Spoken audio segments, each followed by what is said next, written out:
Assalamualaikum warahmatullahi wabarakatuh. Selamat datang di Edukasi Kesehatan Reproduksi Remaja bersama saya Nareswari Nur Agami. Sebelum masuk ke inti materi, jangan lupa like, subscribe, dan komen. Oke teman-teman, sebelum kembali ke sekolah ya, kita pemanasan dulu untuk mengikuti penyuluhan kesehatan reproduksi remaja oleh Nareswari Nur Agami.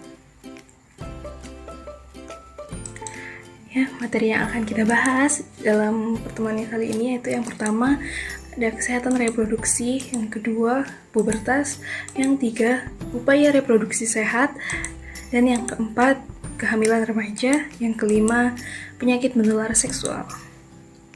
Oke, untuk waktunya sendiri yaitu 45 menit, sudah termasuk penayangan video dan tanya jawab.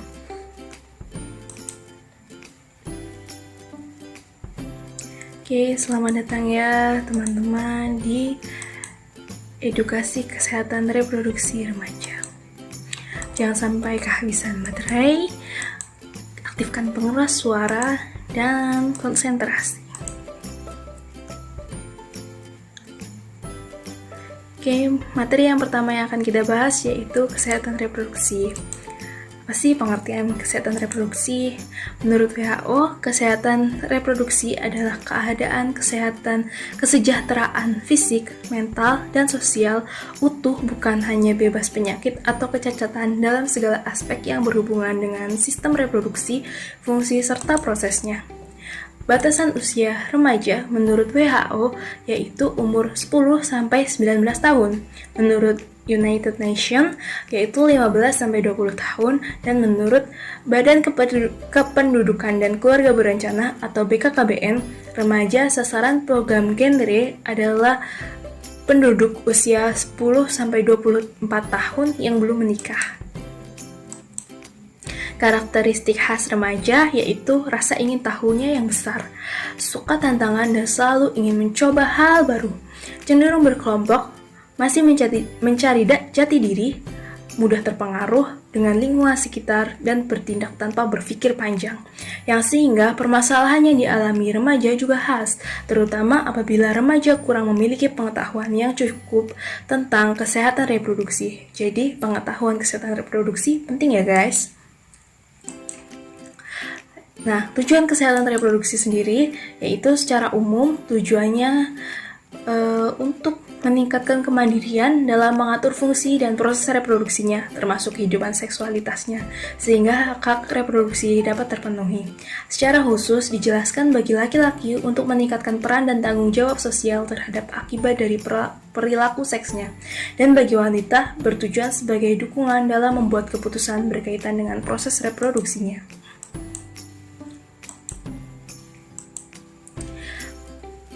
Faktor-faktor yang mempengaruhi kesehatan reproduksi ada 5 ya guys. Yang pertama, status kesehatan terutama gizi, dan selanjutnya kesakitan. Tingkat pendidikan, ini merupakan tingkat pengetahuan tentang kesehatan reproduksi baik remaja, orang tua, dan tokoh masyarakat. Lalu ada praktek budaya, dijelaskan seperti halnya perkawinan muda, kehamilan, dan jumlah anak, dan paham bias gender. Lalu ada sarana dan prasarana kesehatan, serta pelayanan kesehatan. Bab pembahasan yang kedua yaitu pubertas. Apa sih pubertas? Masa pubertas merupakan pembagi antara masa anak-anak dan masa remaja, dan saat munculnya kematangan seksual bagi perempuan ditandai dengan menstruasi pertama kali, namanya menarche, dan bagi laki-laki mengalami pengeluaran sperma pertama kali atau mimpi basah.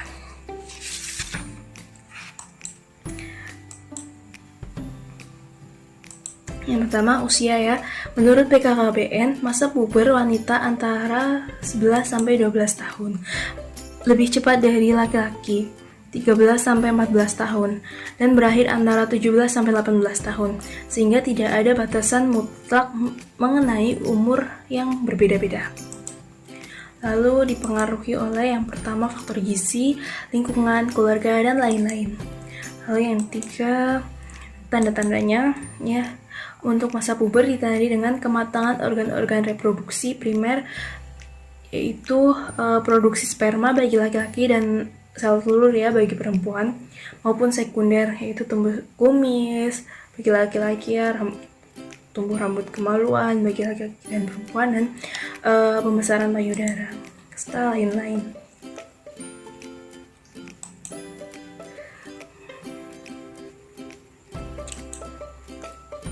Nah, menstruasi apa sih menstruasi? Ya tentunya terjadi pada perempuan. Menstruasi adalah proses peluruhan lapisan dalam atau endometrium yang banyak mengandung pembuluh darah dari uterus melalui vagina. Jadi ini proses peluruhan ya guys, bukan karena adanya luka di bagian di bagian vagina atau di uterusnya. Jadi bukan karena luka ya, tapi peluruhan lapisan dalam endometrium.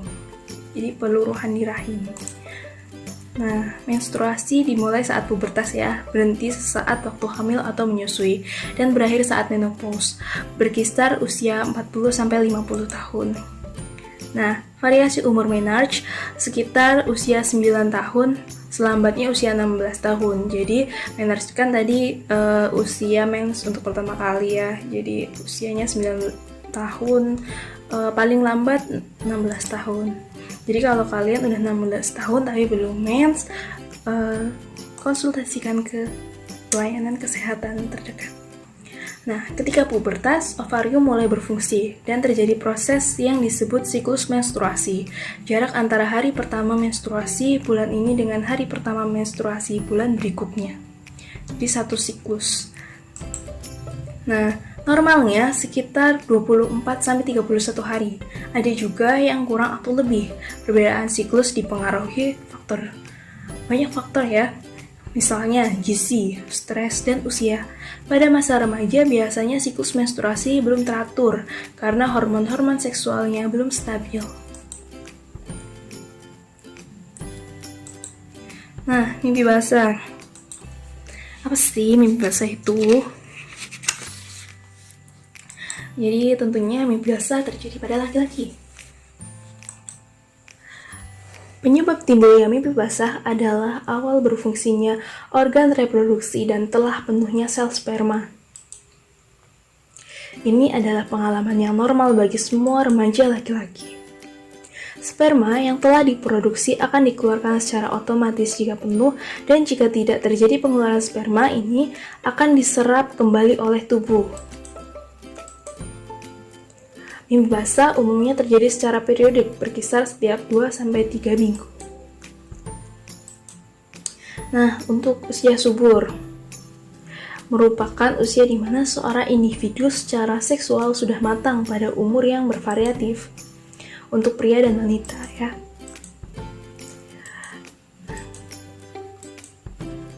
Tandanya ditandai sejak dengan mimpi basah pada laki-laki dan menstruasi pada perempuan. Jadi laki-laki yang sudah mimpi basah berarti dia sudah memulai usia subur, dan perempuan yang sudah menstruasi dia juga sudah mengalami masa subur. Jadi dia harus berhati-hati.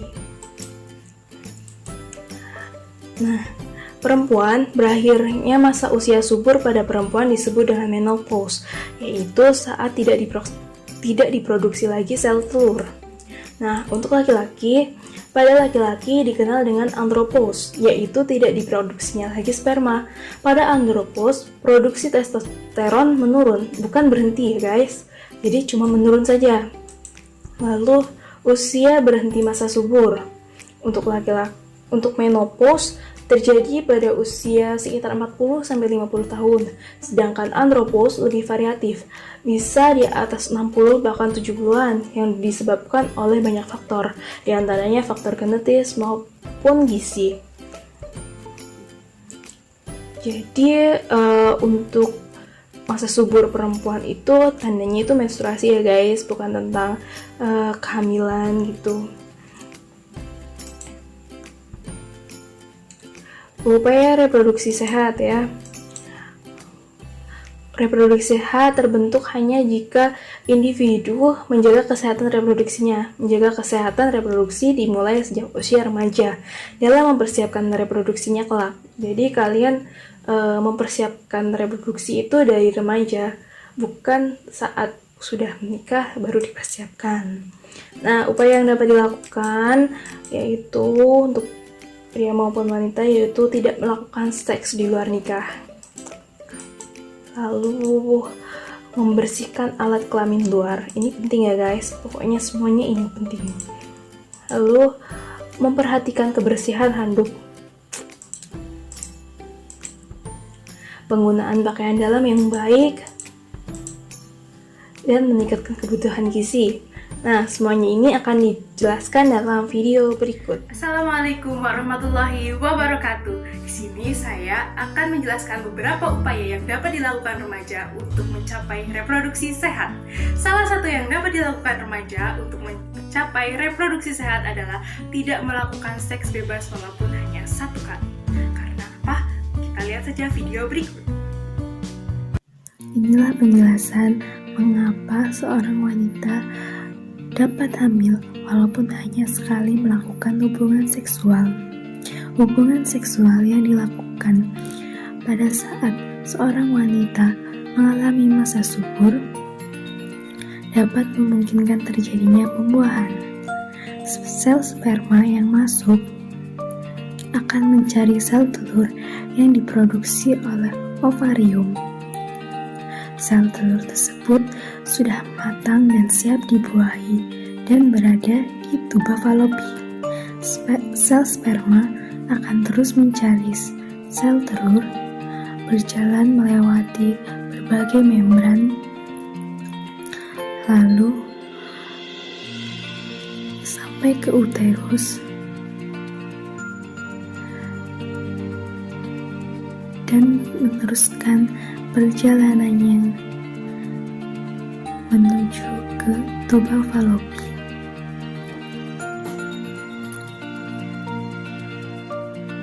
Sel sperma yang bagus dan berkualitas kuat akan terus berjalan menuju tuba falopi.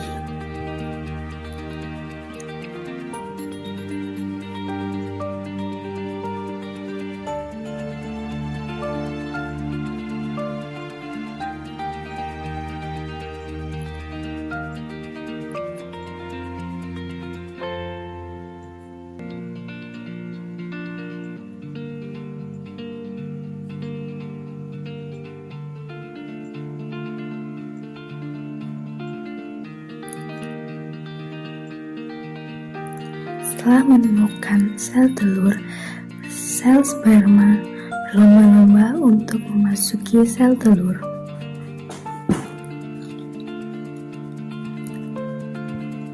Mereka berlomba-lomba menembus membran sel telur.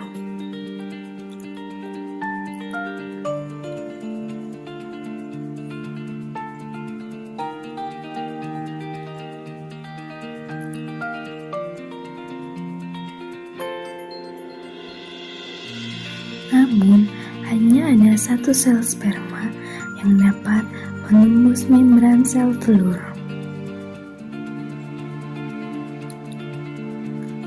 Ketika satu sel sperma itu masuk, membran sel telur akan menutup, sehingga sperma lainnya tidak akan masuk.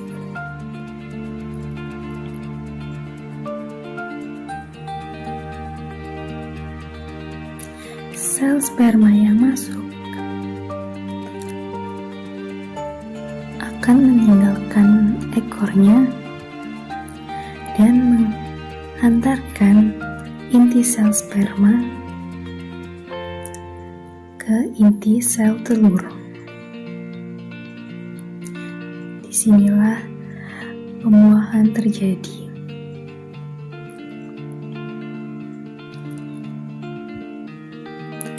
Pembuahan yang terus berkembang ini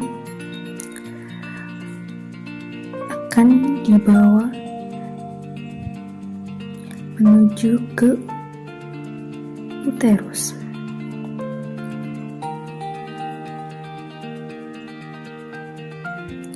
dalam perjalanannya menuju ke uterus, hasil pembuahan ini terus berkembang.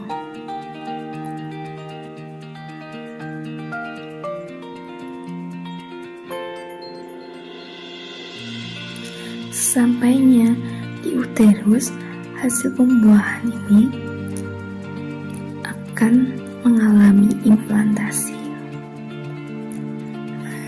Mulai disinilah kehamilan terjadi.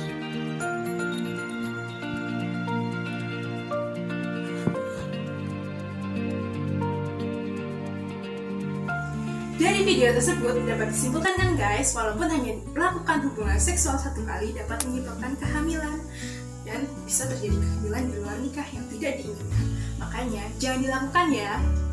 Upaya kedua yang dapat dilakukan remaja untuk mencapai reproduksi sehat ialah membersihkan alat kelamin luar dengan baik dan benar. Bagaimana caranya? Yaitu bersihkan alat kelamin luar dengan air mengalir. Bersihkan dari arah depan ke belakang atau dari arah kemaluan menuju ke arah anus. Jangan sebaliknya ya guys. Jangan dari arah anus ke organ reproduksi. Karena apa? Karena kotoran dari anus dapat masuk ke lubang reproduksi. Setelah dibersihkan dengan air mengalir, keringkan menggunakan tisu atau handuk. Keringkan sama dari arah depan ke arah belakang atau dari arah genital ke arah anus. Mengapa perlu dikeringkan? Agar daerah organ reproduksi tidak lembab. Jika kalian mengeringkan menggunakan handuk, jemur di bawah terik matahari agar jas ternikmati. Upaya ketiga untuk mencapai reproduksi remaja sehat adalah cara penggunaan handuk. Gunakanlah handuk masing-masing satu orang. Jangan digunakan secara berganti-gantian ya guys. Lalu jemur handuk di bawah terik matahari. Gunakan handuk maksimal 1 minggu. Itu pun jika dikeringkan di bawah sinar matahari.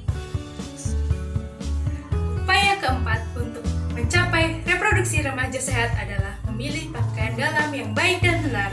Bagaimana cara memilihnya? Yang pertama, pilihlah pakaian dalam yang tidak ketat karena dapat mengganggu sirkulasi udara. Yang kedua, pilihlah pakaian dalam berbahan dasar katun karena dapat menyerap keringat. Perhatikan demo berikut ini. Lihatlah pada kain yang pertama. Tidak menyerap air sama sekali. Lihatlah pada kain yang kedua. Dapat menyerap air tapi sangat lama. Sedangkan lihat pada bahan yang ketiga. Dapat menyerap air dengan cepat. Mengapa kita butuh bahan pakaian dalam yang dapat menyerap keringat, yaitu agar tidak tumbuh jamur dan bakteri. Lihatlah pada pakaian yang pertama. Tidak menyerap keringat sama sekali. Ini dapat menimbulkan jamur dan bakteri.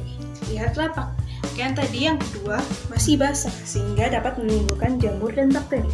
Sedangkan pakaian yang ketiga walaupun basah sudah agak kering. Sehingga laju pertumbuhan jamur pada bahan katun ini tidak terlalu cepat. Lalu, cara yang ketiga yaitu gantilah pakaian dalam minimal 2 kali sehari atau bila pakaian dalam terasa basah dan lembab. Upaya kelima untuk mencapai reproduksi remaja sehat adalah mengkonsumsi makanan yang bergizi, terutama bagi remaja perempuan karena mengalami menstruasi, sehingga mudah mengalami anemia. Pilihlah makanan yang mengandung zat besi seperti sayuran hijau, ikan-ikanan, protein nabati seperti tempe, tahu, lalu perbanyak kacang-kacangan seperti kedelai. Lalu konsumsi pula tablet tambah darah sebulan sekali. Konsumsi bersamaan dengan makanan yang mengandung vitamin C seperti jeruk, lemon, tomat, dan lain-lain. Atau konsumsi hanya menggunakan air putih. Jangan konsumsi berbarengan dengan kopi atau teh karena dapat menghambat penyerapan zat besi. Sekian video upaya mencapai reproduksi remaja sehat. Terima kasih. Assalamualaikum warahmatullahi wabarakatuh. Nah, tambahannya guys, Untuk kalian para ladies, jangan pilih pembalut yang mengandung pewangi. Ini berbahaya ya guys, tidak baik untuk kesehatan reproduksi. Nah, ganti pembalut sesering mungkin, maksimal 4 jam pemakaian. Ini sudah maksimal ya guys, jadi sebelum 4 jam kalian usahakan sudah ganti pembalut. Nah, sirkumsisi atau sunat ya, untuk para cowok ini ya, untuk para gentleman, ini manfaat sunat bagi kesehatan yaitu mengurangi risiko infeksi penyakit seksual menular. Jadi ini tuh berfungsi untuk mengurangi risiko penyebaran penyakit menular seksual ya, mencegah terjadinya penyakit pada penis seperti nyeri pada kepala atau kul penis yang disebut phimosis. Nah, mengurangi risiko infeksi atau peradangan saluran kemih yang dapat merujuk kepada masalah ginjal, mengurangi risiko kanker penis, mengurangi risiko kanker serviks pada pasangan, membuat kesehatan penis lebih terjaga. Bila terjadi perdarahan tidak berhenti dari ujung penis keluar cairan bernanah atau berbau busuk 12 jam setelah disunat, urin tidak dapat keluar seperti biasa. Beberapa hari setelah sunat, proses buang air kecil masih saja terasa menyakitkan. Setelah 2 minggu sunat, penis masih bengkak maupun demam, maka disarankan untuk segera ke dokter atau rumah sakit agar mendapatkan penanganan lebih lanjut. Nah, buat teman-teman yang belum sunat ya, ayo sunat, jangan takut ya. Nah, lalu bab selanjutnya yaitu kehamilan remaja. Kehamilan merupakan suatu bentuk alamiah reproduksi manusia, yaitu proses pertemuan sel telur perempuan dengan sel sperma laki-laki yang berhubungan suatu sel embrio atau cikal bakal janin dan berkembang di dalam rahim sampai akhirnya dilahirkan bayi. Kehamilan remaja merupakan kehamilan yang terjadi pada usia kurang dari 20 tahun. Kurang dari 20 tahun ya guys. Lalu, pada kehamilan remaja memiliki resiko yang lebih tinggi pada kesehatan karena organ reproduksinya belum siap dan beresiko tinggi mengalami kesehatan buruk saat hamil. Perempuan yang hamil pada usia muda berpotensi besar untuk melahirkan anak yang berat badan lahirnya rendah, kurang gizi, dan anemia.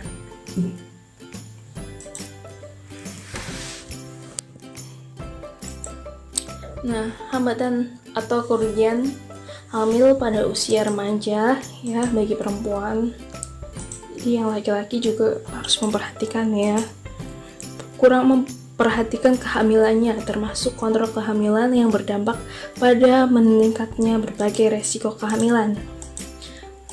Lalu sering mengalami ketidakteraturan tekanan darah yang berdampak pada keracunan kehamilan serta kejang yang berakibat pada kematian.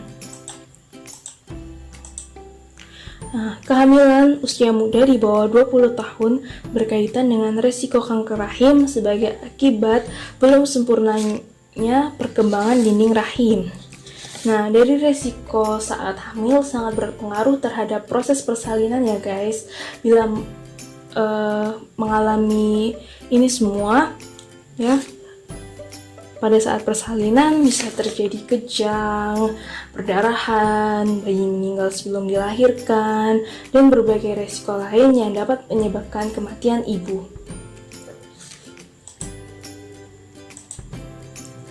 Lalu ada aborsi. Setelah hamil di luar nikah, biasanya yang terfikirkan adalah aborsi.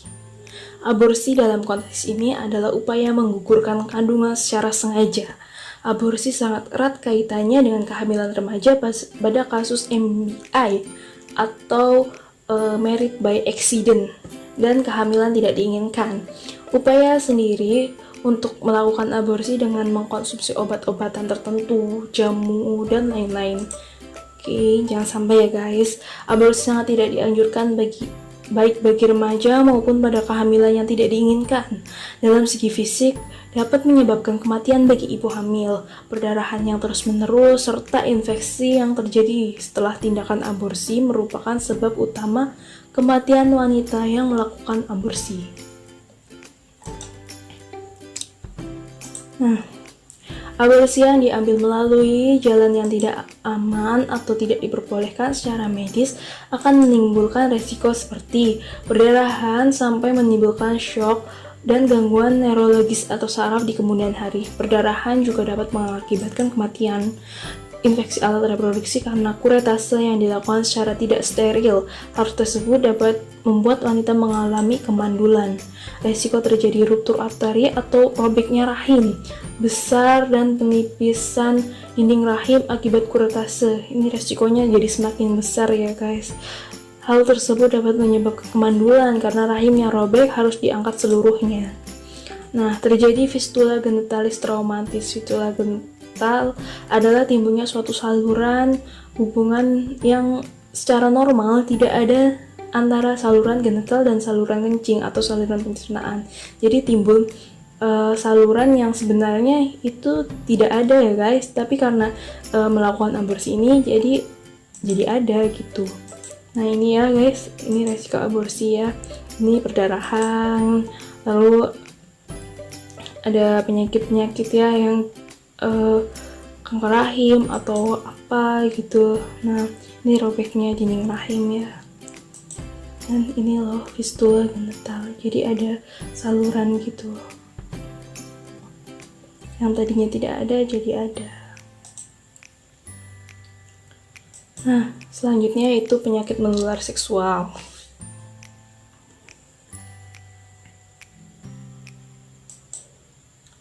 Nah, penyakit kelamin ditularkan melalui hubungan seksual. Resiko tertular penyakit kelamin semakin besar ketika sering melakukan hubungan seksual secara berganti-ganti pasangan. Ya, jadi pasangannya satu saja kadang beresiko, apalagi semakin besar jika berganti-ganti pasangan. Ini contoh virus HIV ya guys, ini bukan virus corona. Yang pertama HIV AIDS ya. HIV adalah virus yang menyerang kekebalan tubuh manusia ya tentu saja. Virus HIV yang masuk dalam tubuh akan berkembang biak. Virus HIV akan masuk dalam sel darah putih dan merusaknya, sehingga sel darah putih yang berfungsi sebagai pertahanan terhadap infeksi akan menurun jumlahnya.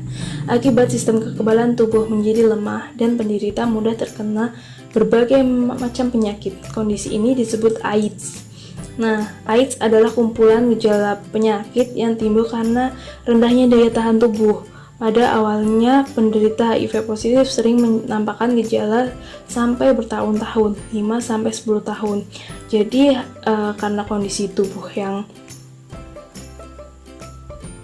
menurun, itu kekebalan tubuh yang menurun, orang yang terkena HIV mudah terkena serangan penyakit, dan penyakitnya itu susah sembuh, seperti TBC, lalu diare, dan berbagai penyakit lainnya yang menumpuk selama bertahun-tahun dan berkumpul menjadi satu. Nah, jika sudah berkumpul seperti ini disebut AIDS ya guys.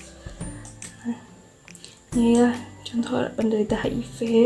Ya, penderita HIV kalau sariawan seperti ini tidak sembuh-sembuh ya guys, karena kekebalan tubuhnya rendah. Nah, penularan HIV sendiri yaitu kontak seksual ya, baik laki-laki dengan perempuan, atau laki-laki dengan laki-laki, atau perempuan dengan perempuan, semuanya beresiko.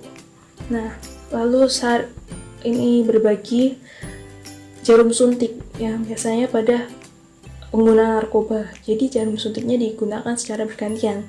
Nah, kalau di medis sendiri jarum suntiknya sudah satu orang satu ya guys, untuk mengurangi terjadinya penularan HIV/AIDS ini. Lalu ini juga HIV/AIDS ini diturunkan dari ibu ke anaknya ya, mulai bisa dari kehamilannya atau kelahirannya atau pada saat menyusui. Jadi anak yang dari ibu HIV ini bisa tertular. Nah, HIV juga tidak akan menular bila kita itu di udara atau di air. Jadi kita nggak akan tertular HIV karena menghirup oksigen yang sama. Lalu kita tidak akan tertular HIV jika berenang dengan orang yang HIV. Lalu tidak menular lewat ludah, keringat, atau ya ini ya bisa dibaca sendiri ya, atau ciuman ya. Lalu tidak menular lewat nyamuk ya, atau hewan, gigitan hewan. Nah, berbagi toilet juga atau makanan atau minuman juga tidak akan menular. Nah, ini sih yang paling penting ya guys, jangan berhubungan seksual, hindari narkoba ya, agar bayi-bayi yang dilahirkan bebas dari HIV. Yang selanjutnya itu ada gonore, penyakit kelamin yang disebabkan oleh bakteri Neisseria gonorrhoeae. Masa inkubasinya antara 2-10 hari setelah masuk ke dalam tubuh. Gejala klinisnya pada pria rasa nyeri pada saat kencing, keluarnya nanah kental kuning kehijauan, ujung penis agak kemerahan dan agak bengkak. Sedangkan pada wanita keputihan kental berwarna kekuningan, rasa nyeri di rongga panggul dan dapat juga tanpa gejala. Ini ya guys, ini bakterinya namanya Neisseria gonorrhoeae. Nah, ini gejala-gejalanya. Ini keluar nanah ya guys. Lalu sifilis, penyebabnya itu kuman Treponema pallidum dengan masa tanpa gejala antara 3-4 minggu. Bahkan terkadang sampai 3 bulan sesudah kuman masuk dalam tubuh itu tidak ada gejala. Nah, gejala klinis primernya yaitu luka pada kemaluan tanpa nyeri. Sekundernya yaitu gejala klinis sekundernya itu bintil, bercak merah pada tubuh dan kelainan saraf, jantung, pembuluh darah dan kulit.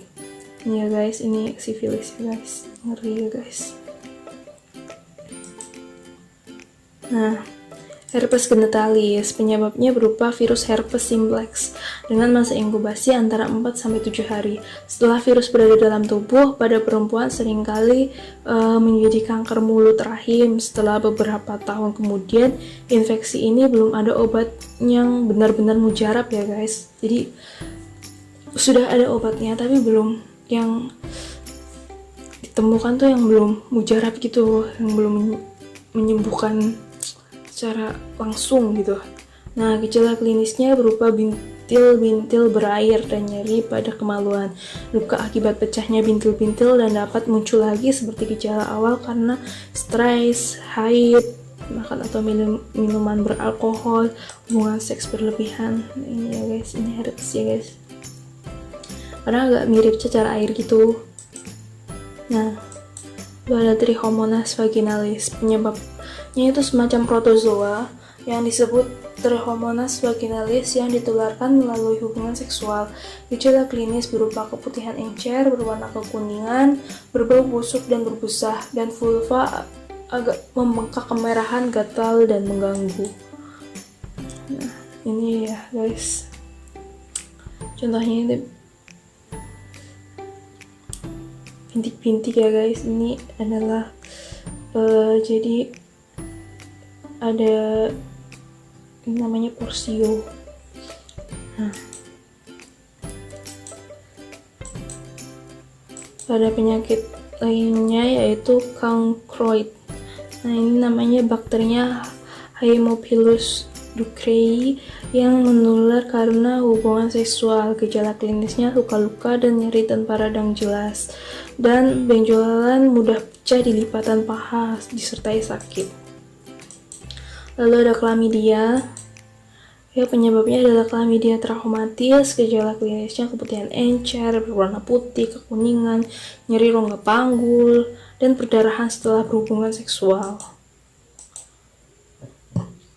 Ada Condyloma acuminata, virus Han papilloma dengan gejala spesifik timbulnya kutil di sekitar kemaluan yang dapat membesar dan dapat menyebabkan kanker mulut rahim. Nah, ngeri-ngeri ya guys, penyakit menular seksual. Lalu ini ada candidiasis. Candidiasis sebenarnya bukan merupakan penyakit menular seksual, tapi dapat ditularkan juga melalui hubungan seksual. Nah, kandidiasis adalah infeksi jamur yang disebabkan oleh jamur Candida albicans. Infeksi jamur ini biasanya terjadi di kulit, mulut, dan organ intim. Jika tidak mendapat penanganan, infeksi akibat jamur ini bisa menyebar ke bagian tubuh lain seperti usus, ginjal, jantung, dan otak. Nah, ini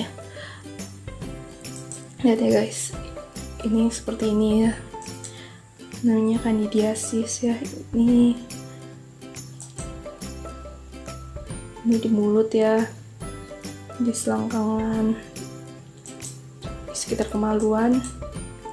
Nah, pada keadaan normal, jamur Candida memang hidup di kulit dan beberapa bagian tubuh seperti mulut, tenggorokan, saluran cerna, dan vagina tanpa menyebabkan gangguan kesehatan.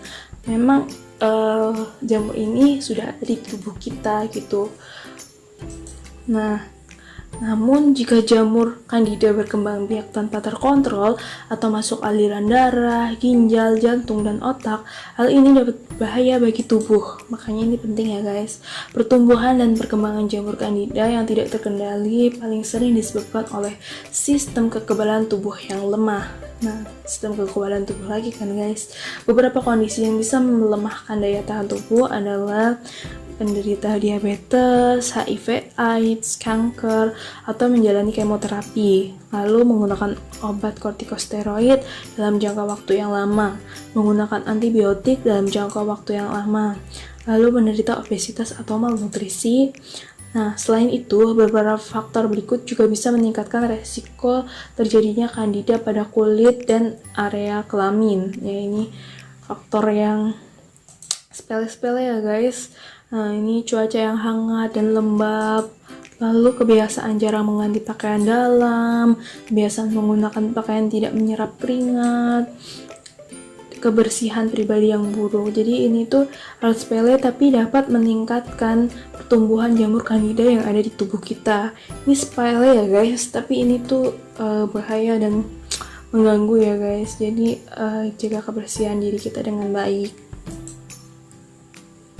Nah, bagi mereka yang sudah terjerumus pada perilaku seksual pranikah atau sebelum menikah sudah melakukan hubungan seksual dan lain-lain, itu biasanya dia selalu dirundung perasaan bersalah, perasaan malu, dan bersalah itu semakin muncul ketika dirinya atau pasangan diketahui hamil, padahal secara resmi belum menjadi suami istri.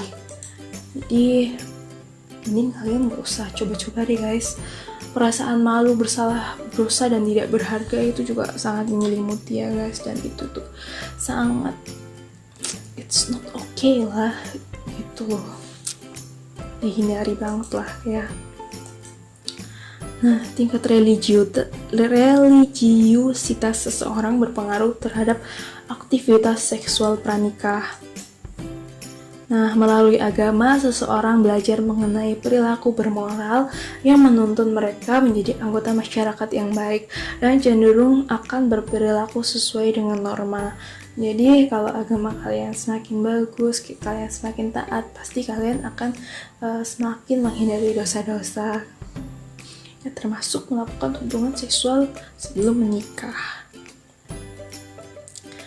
Nah, kalian harus berpikir harus melakukan aktivitas yang positif ya guys untuk menghindari semua dan tetap jaga kesehatan ya.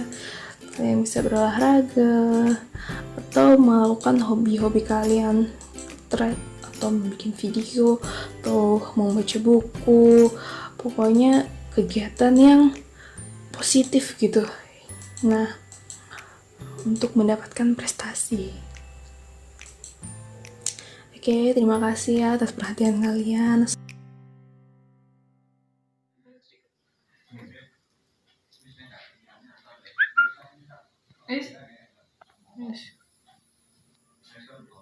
Sudah paham ya guys? Jadi, jangan lakukan seks bebas, jaga kebersihan diri dan lingkungan, makan makanan yang bergizi, istirahat yang cukup, olahraga, dan hindari rokok, minuman keras, dan narkoba. Semoga bermanfaat. Assalamualaikum warahmatullahi wabarakatuh.